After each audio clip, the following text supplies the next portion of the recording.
Hi there, Careblazers. Welcome back to the place where we talk about everything dementia. Dr. Natali here, and I have recently received several messages from Careblazers about what they can do to help their loved ones who are feeling anxious. So if you have a loved one with dementia who's suffering from some anxiety, today's video is for you. If you are new to Careblazers TV, welcome. Feel free to join the family by clicking the subscribe button below for your weekly free tips, strategies, and tricks on helping you manage your caregiving journey.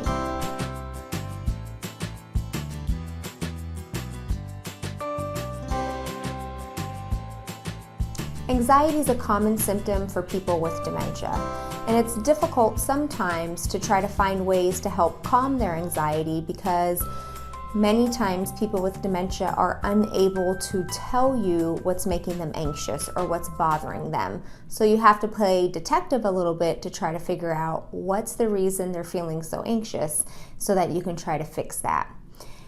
If anxiety goes unaddressed or unhelped, it starts to lead to agitation, which then becomes hitting, screaming, biting, kicking, and those kinds of behaviors. So it is really important to help find out what's making your loved one anxious and find ways to help cope with it for your loved one so they're no longer feeling so bothered and in distress, and also for you so it doesn't lead to a more difficult caregiving situation. One of the common reasons why people with dementia experience anxiety is that their brain sometimes isn't able to fully understand what's going on around them, and it can be pretty scary and confusing. So when it comes to what people are saying, what they're doing, why people are even offering them help, like with bathing or dressing, it can be pretty scary for somebody who doesn't understand why any of those things are happening, which will then lead to anxiety. Some other common reasons why people with dementia experience anxiety include things like having pain or discomfort, feeling like they're lonely, feeling depressed. Maybe they don't have enough physical or mental stimulation during the day. Maybe they're not getting enough sleep or enough rest, feeling like their personal space is being invaded, or feeling like they're being threatened. Maybe they're trying to tell you something, but they're having a difficult time communicating what they want to say, or simply having changes in their environment can lead to anxiety. Let's talk about what you can do at home to help manage anxiety in your loved one by going over some of the most common reasons people with dementia feel anxious. Confusion and difficulty understanding is a common reason people with dementia start to feel anxious. Sometimes we go about providing care for our loved ones as if they completely understand and agree with everything that we're doing.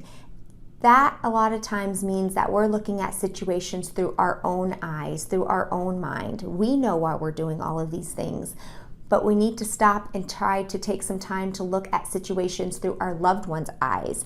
We might then be able to come up with some ideas about what's causing our loved ones to be anxious. So here are some tips to try to manage anxiety if you feel like difficulty understanding or confusion is leading to some of their symptoms. Break things down into small steps. So take any task, and if you can break it down into smaller steps, that's going to help.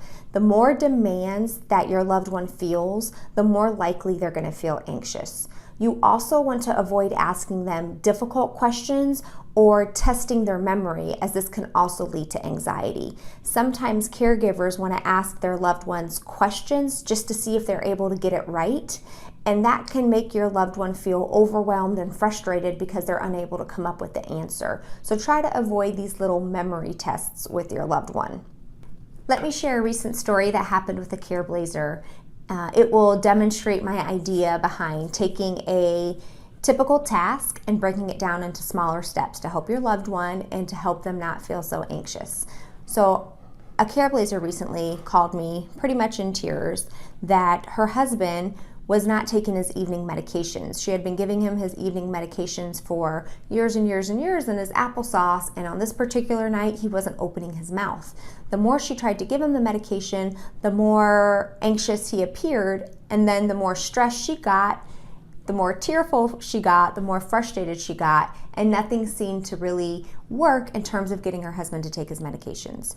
So what we did was break down the task of taking medications into smaller steps. So instead of saying, honey, open your mouth, you need your medications, we broke it down into open your mouth, stick out your tongue, say ah. He was able to follow those 3 steps pretty easily versus take your medications.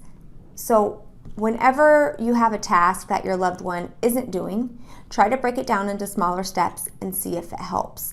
In this situation, her husband was becoming anxious because he could see that his wife was in distress, but he wasn't able to do the thing that she was asking him to do until she broke down the steps. So in this situation, his anxiety was more of a result of not understanding what his wife was asking, and his anxiety was getting worse because he could see the stress on his wife's face.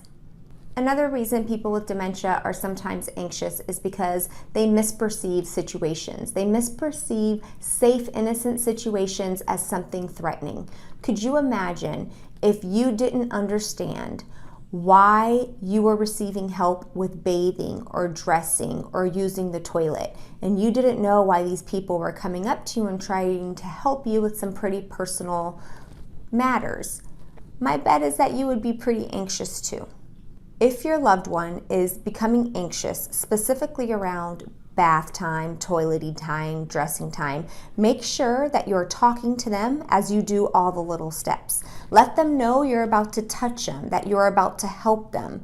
Don't just assume that they understand what you're doing because you've been doing it every week.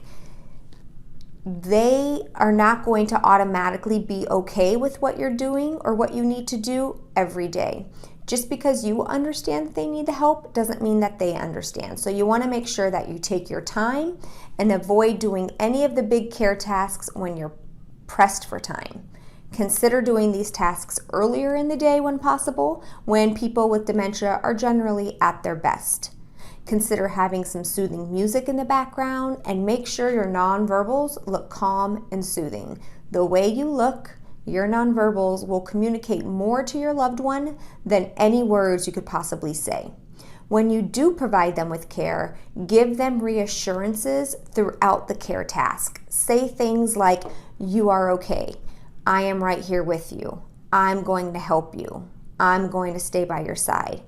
Also, see if you can incorporate them into the task by asking them for help in the activity. So if you are trying to give your loved one a bath, perhaps you can ask them to hold the shampoo bottle, or to hold a wet rag, or any other thing that can keep their attention and have them feel like they're helping. These things can try to help reduce anxiety. Another common reason people with dementia feel anxious is because they are in physical pain or discomfort, and they're unable to communicate that to you. So you have to look for their nonverbal signs that suggest that they're in discomfort or having pain. Things like temperature, hunger, their need to use the bathroom or to change a soiled brief, need for exercise or pain, these things can all lead to anxiety. Think of the situations that your loved one is starting to feel anxious in, and see if you can try to identify the reason that's causing it. Do they always appear anxious when you move them? Perhaps pain is a consideration. Do they always seem anxious in the late afternoon? Perhaps they are hungry and would like a small snack. Do they always seem anxious in the late evening? Perhaps the darkness of the house is causing the anxiety. Also, sometimes when things are too dark in the home, people with dementia can misperceive something that's innocent to be something scary. For example, a blanket on the couch crumpled up could be mistaken for a person or an animal on the couch.